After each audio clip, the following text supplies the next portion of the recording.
Chapter 6. Remember Human Nature. I have incidentally mentioned the vast expanse of 44 hours between leaving business at 2 p.m. on Saturday and returning to business at 10 a.m. on Monday. And here I must touch on the point whether the week should consist of 6 days or of 7. For many years, in fact, until I was approaching 40, my own week consisted of 7 days. I was constantly being informed by older and wiser people that more work, more genuine living could be got out of 6 days than out of 7. And it is certainly true that now, with one day in 7, in which I follow no program and make no effort save what the caprice of the moment dictates, I appreciate intensely the moral value of a weekly rest. Nevertheless, had I my life to arrange over again, I would do again as I have done.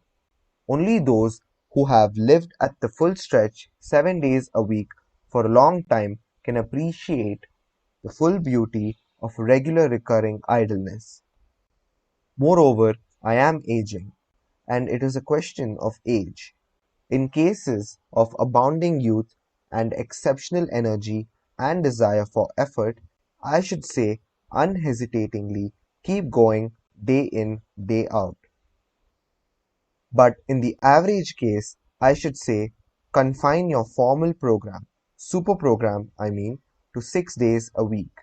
If you find yourself wishing to extend it, but only in proportion to your wish, and count the time extra as a windfall, not as regular income, so that you can return to a 6 day program without the sensation of being poorer, of being a backslider.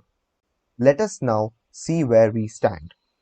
So far, we have marked for saving out of the waste of days half an hour at least on 6 mornings a week, and 1 hour and a half on 3 evenings a week. Total 7 hours and a half a week. I propose to be content with that 7 hours and a half for the present. What? You cry.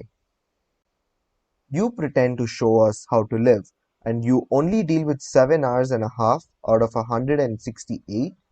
Are you going to perform a miracle with your 7 hours and a half? Well, not to mince the matter, I am, if you kindly let me. That is to say, I am going to ask you to attempt an experience which, while perfectly natural and explicable, has all the air of a miracle. My contention is that the full use of those 7.5 hours will quicken the whole life of the week, add zest to it, and increase the interest which you feel in even the most banal occupations.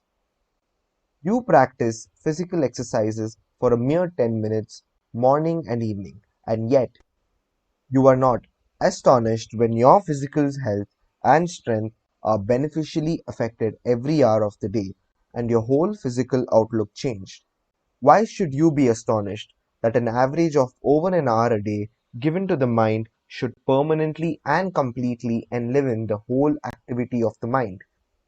More time might assuredly be given to the cultivation of oneself, and in proportion as the time was longer the results would be greater. But I prefer to begin with what looks like a trifling effort. It is not really a trifling effort, as those will discover who have yet to essay it. To clear even 7 hours and a half from the jungle is passably difficult, for some sacrifice has to be made. One may have spent one's time badly, but one did spend it. One did do something with it, however ill-advised that something may have been. To do something else means a change of habits, and habits are the very dickens to change. Further, any change, even a change for the better, is always accompanied by drawbacks and discomforts. If you imagine that you will be able to devote 7 hours and a half a week to serious, continuous effort and still live your old life, you are mistaken. I repeat that some sacrifice and an immense deal of volition will be necessary, and it is because I know the difficulty It is because I know the almost disastrous effect of failure in such an enterprise that I earnestly advise a very humble beginning. You must safeguard your self-respect.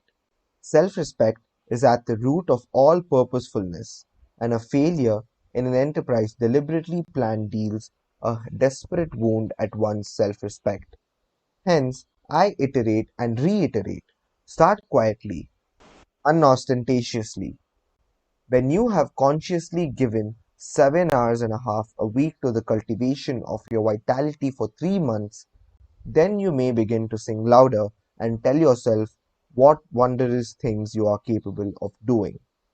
Before coming to the method of using the indicated hours, I have one final suggestion to make. That is, as regards the evenings, to allow much more than an hour and a half in which to do the work of an hour and a half. Remember the chance of accidents. Remember human nature and give yourself, say, from 9 to 11:30 for your task of 90 minutes.